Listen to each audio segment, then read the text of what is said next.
Pemirsa, Pemkab Badung kembali menyalurkan bantuan kepada masyarakatnya. Kali ini bantuan khusus diberikan untuk para pelaku UMKM di Kabupaten Badung yang terdampak pandemi COVID-19 agar kembali bisa memutar roda usaha mereka. Penyerahan bantuan kepada UMKM dalam rangka pemulihan ekonomi dilakukan langsung oleh Bupati Badung Nyoman Giriprasta, Ketua DPRD Kabupaten Badung dan sejumlah anggota DPRD Badung. Penyerahan dilakukan secara simbolis kepada sejumlah perwakilan penerima. Total bantuan yang diperoleh setiap penerima mencapai 2 juta rupiah.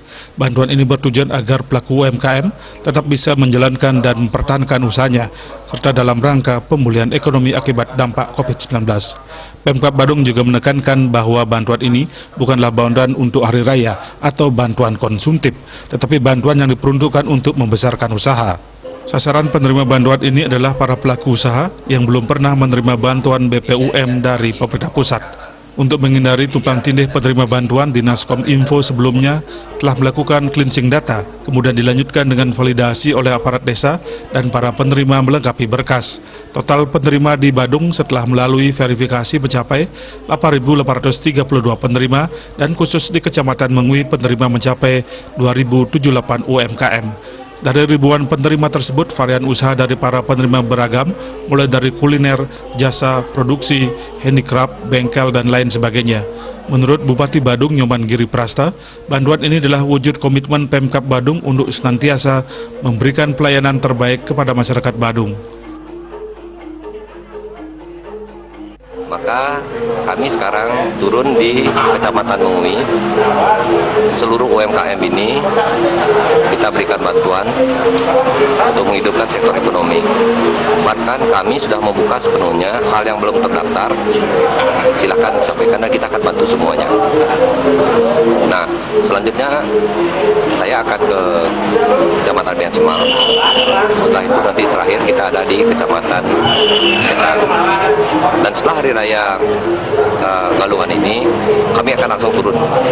Ada beberapa yang tercecer ini saya akan langsung turun ke lapangan melihat situasi. Bahkan nanti ke depan, kenapa kami adopsi sepenuhnya UMKM ini? Karena apa? Karena kami juga sudah menyelesaikan perda tentang BUMDes, sehingga semua desa itu dan kelurahan akan mengadop daripada potensi yang ada. Sehingga nanti beberapa desa itu akan kita buatkan tempat khusus untuk bisa kulinernya. Kuliner dan kita akan bangun dari pemerintah kabupaten. Sejumlah penerima bantuan mengucapkan terima kasih kepada Bupati Badung Nyoman Giriprasta karena telah peduli dengan kondisi UMKM di Kabupaten Badung. Itu untuk menambah usaha tiang, untuk menambah dagangan tiang sama istri tiang. Mungkin tiang tambahkan lagi bikin tum, bikin pesang, sama kelengkapan yang lainnya nanti. Dengan adanya biaya ini saya sangat terbantu. Saya mengucapkan banyak terima kasih kepada Bapak Bupati di Badung. Bantuan ini akan digunakan untuk apa, Pak? Bantuannya saya gunakan untuk mempertambah modal bengkel saya. Bantuan untuk UMKM ini dibagikan secara serentak di semua kecamatan di Kabupaten Badung. Rias Sobali TV.